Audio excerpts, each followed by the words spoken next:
नमस्कार साथियों की इफेक्ट में आप सभी का स्वागत है। होप आप सभी लोग अच्छे होंगे। आज हम लोग एक ऐसी शॉकिंग खबर पे बात करने वाले हैं जिसको सुन करके आप भी माथा पीट लेंगे कि कांग्रेस ने इस देश में तुष्टीकरण की पराकाष्ठा कर रखी थी। टाइटल से आप लोग समझ ही गए होंगे कि मैं कहना क्या चाहता हूं, लेकिन बहुत डिटेल में इस पे बात करेंगे कि ये पूरा मैटर है क्या। आप लोग भी सोच रहे होंगे कि जामा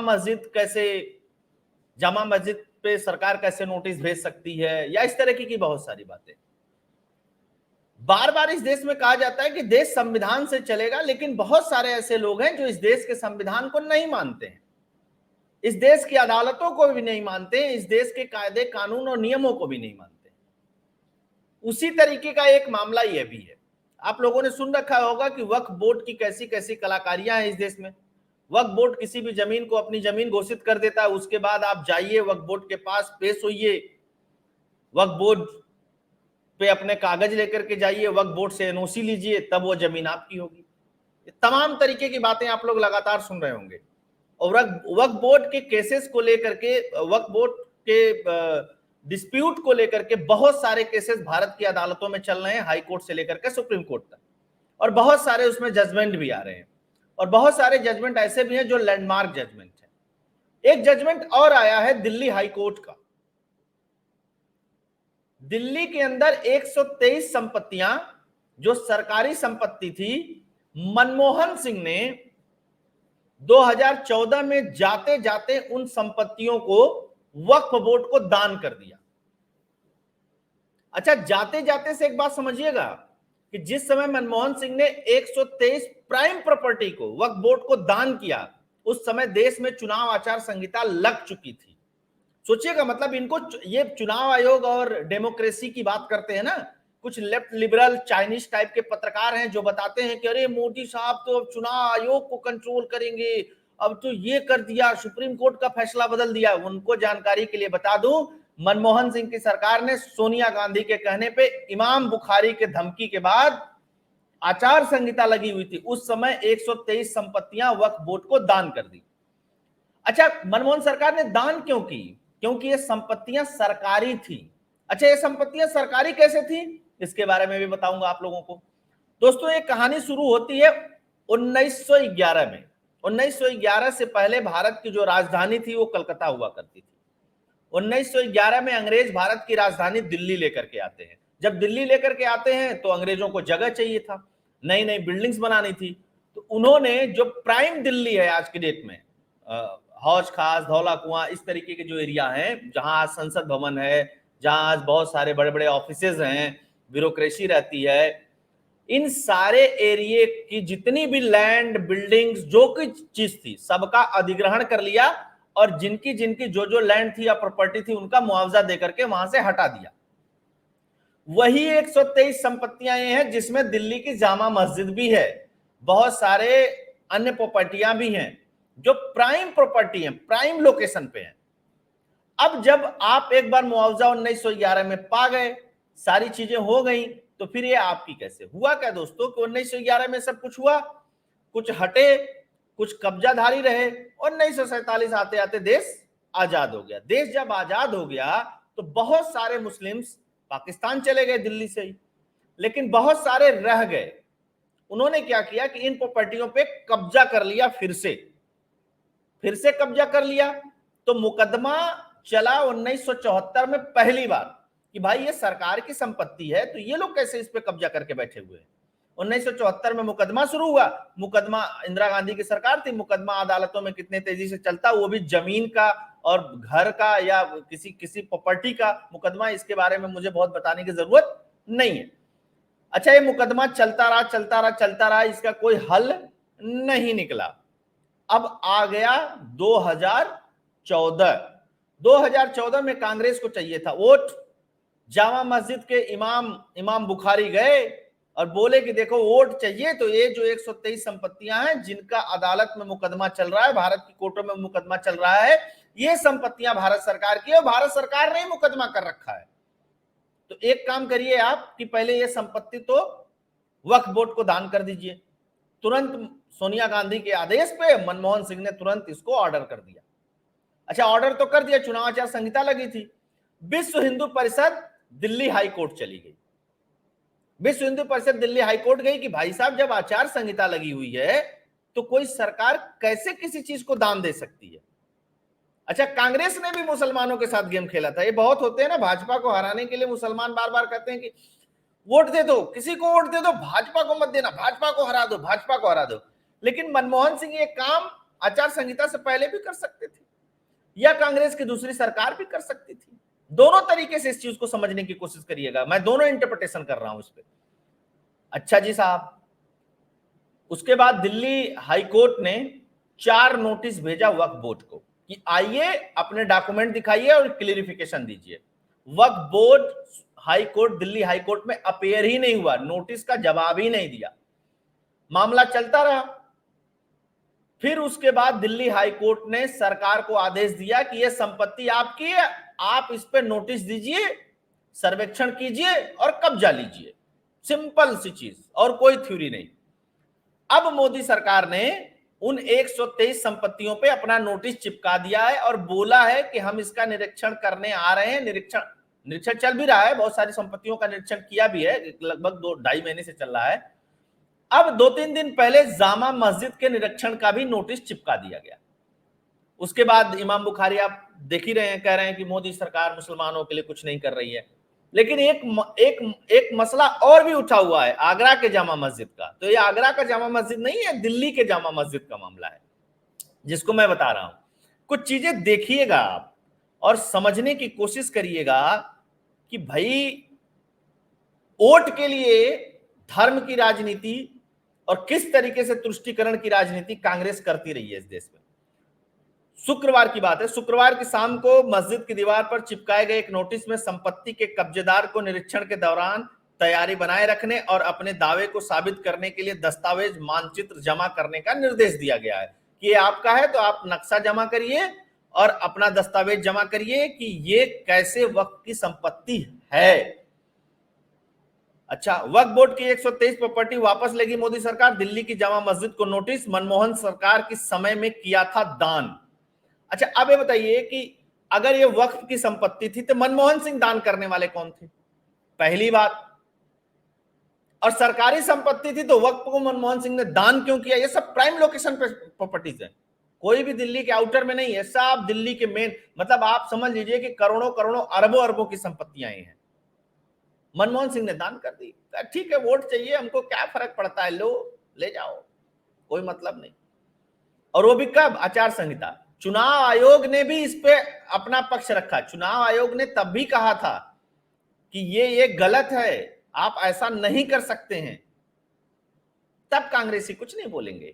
और ये जो खलियर खैराती पत्रकार है, मनीष भाई कहते हैं, और ये जो चाइनीज मीडिया है, चाइनीज मीडिया भी इस पे आपको बताएगी नहीं ओरिजिनलिटी क्या है ना।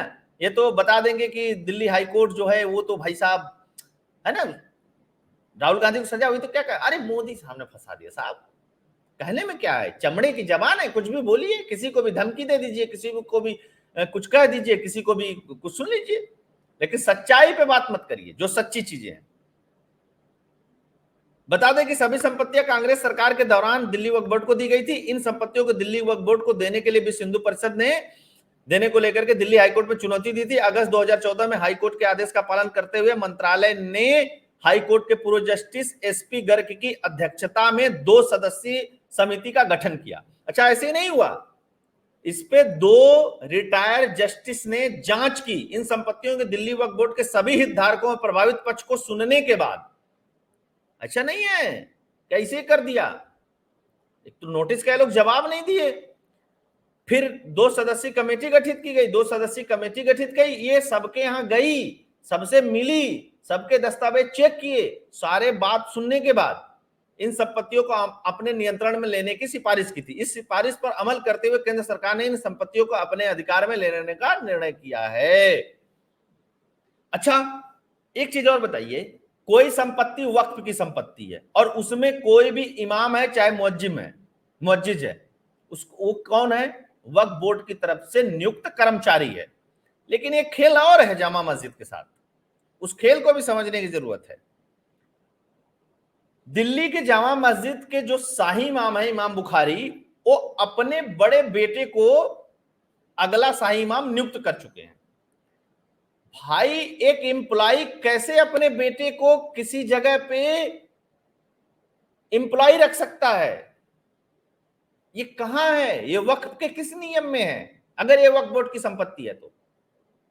और सुनिएगा, 2014 की बात है, नई नई मोदी सरकार आई थी। इमाम बुखारी ने पाकिस्तान के प्राइम मिनिस्टर परवेज, उस समय था नवाज शरीफ को बुलाया था जब उसकी ताजपोशी कर रहा था ये तो। लेकिन इस देश के प्रधानमंत्री को निमंत्रण नहीं दिया था। उस समय बहुत हो हल्ला मचा था, नई नई सरकार अभी आई थी। मानसिकता समझिएगा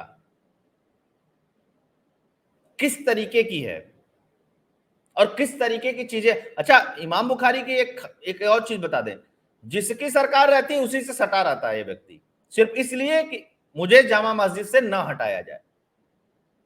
अब दिल्ली की जो सरकार है केजरीवाल बताए कि दिल्ली वक्फ बोर्ड, चूंकि केजरीवाल गवर्नमेंट के अंदर आता है, दिल्ली वक्फ बोर्ड जो है वो इमाम बुखारी को कब हटाएगा वहां से या नहीं हटाएगा? या इमाम बुखारी की ही जामा मस्जिद है तो इमाम बुखारी को ये बात साबित करनी चाहिए कि जामा मस्जिद उन्हीं के पूर्वजों ने बनाई और उन्हीं की है, उसका वक्त से कोई लेना देना नहीं है। या वो अंग्रेजों के अधिग्रहण की हुई है तो फिर छोड़ना पड़ेगा।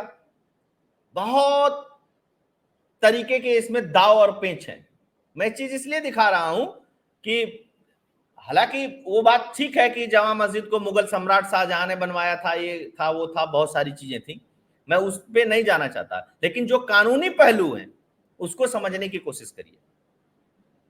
मनमोहन सरकार को इतनी क्या जल्दी थी? कांग्रेस सरकार को क्या इतनी जल्दी थी? कोर्ट से होता फैसला। अब एक चीज और आप लोगों को बताता हूं। आप लोगों को पता होगा एक पहाड़गंज एरिया है, एक करोल बाग एरिया है। जब भारत आजाद हुआ था तो इस एरिया में कब्रों में बड़ी मात्रा में हथियार छुपाए गए थे कि जैसे पाकिस्तान से जिन्ना का ऑर्डर होगा उसके बाद यहां पे कब्जा कर लिया जाएगा। अभी लोग, भारत पाकिस्तान का बंटवारा हुआ था, अभी लोग इधर के उधर जा रहे थे, उधर के इधर आ रहे थे, उस समय की बात है। कब्र बना बना करके उसमें हथियार छिपाए गए थे दिल्ली पे कब्जा करने के लिए। उसके बाद बड़े तिगड़म से कुछ लोगों को पता चला तो वो लोग गए कहां पे? सरदार पटेल के पास। फिर सरदार पटेल ने कार्रवाई की। तो आप समझिएगा, जब मैक्सिमम लोग जा चुके थे तब भी मानसिकता कैसी थी लोगों की। उसके बाद भी लोग कहते हैं कि यार मोदी सरकार में सब बड़ा गड़बड़ चल रहा है। मोदी सरकार में गड़बड़ जानते हैं क्यों चल रहा है? सिर्फ इसलिए चल रहा है कि नियमों के तहत कार्रवाई हो रही है, तुष्टीकरण बंद है। नागरिक की तरह रहिए, स्पेशल प्रिविलेज नहीं मिलेगा किसी को इस देश में। क्या आप स्पेशल प्रिविलेज के नाम पे जिएंगे और उसके बाद जो चीजें हैं उसको कब्जा करके रखेंगे? वह दौर चला गया और इस बात को सबको गांठ बांध लेनी चाहिए कि नियमों से चलेगा देश, किसी की मनमानी से नहीं देश चलेगा। तो ये थी कहानी। अब सरकार के पास तो दस्तावेज हैं जो अधिग्रहण हुए हैं 1911 में। अब ये लोग दस्तावेज दिखाएं कि कैसे इनकी प्रॉपर्टी है। अब मुआवजा सब ले चुके हैं तो अब इस पे फाइनल निर्णय क्या आएगा? दस्तावेज जब लोग प्रस्तुत करेंगे उसके बाद फिर से मामला अदालत में जाएगा। अभी ऐसा नहीं है कि ये यहीं खत्म हो गया, अभी तो सुप्रीम कोर्ट जाना है ना। अभी तो एक जगह तो बची हुई है। कपिल सिब्बल, अभिषेक मनु सिंघवी अभी आएंगे, अभी बहुत सारी चीजें इसमें होंगी। लेकिन एक चीज सुनिएगा, एक चीज जानिएगा कि इस देश में सरकारी मिशनरियों का जो प्रयोग, मतलब क्या उसको बोलते हैं, जो गलत प्रयोग किया है कांग्रेस ने, वो आज तक कभी किसी सरकार ने नहीं किया है। इमरजेंसी कांग्रेस ने लगाई, आपको पता है। आपातकाल कांग्रेस ने लगाया था ना, कितने बड़े बड़े लोगों को जेल में डाल दिया था। सुप्रीम कोर्ट के तो जज ऐसे ही हटा दिए गए थे। सब कुछ पता है इस देश को। कितनी बार सरकारें हटा दी गई थी, कितनी बार 356 का प्रयोग किया गया था, सब कुछ पता है इस देश को। लेकिन मोदी सरकार में जब चीजें सही हो रही हैं तो छटपटाहट है कि लोकतंत्र खतरे में है। लोकतंत्र इसलिए खतरे में है क्योंकि जितने पुराने पाप थे उनको धोया जा रहा है, इसलिए लोकतंत्र खतरे में है।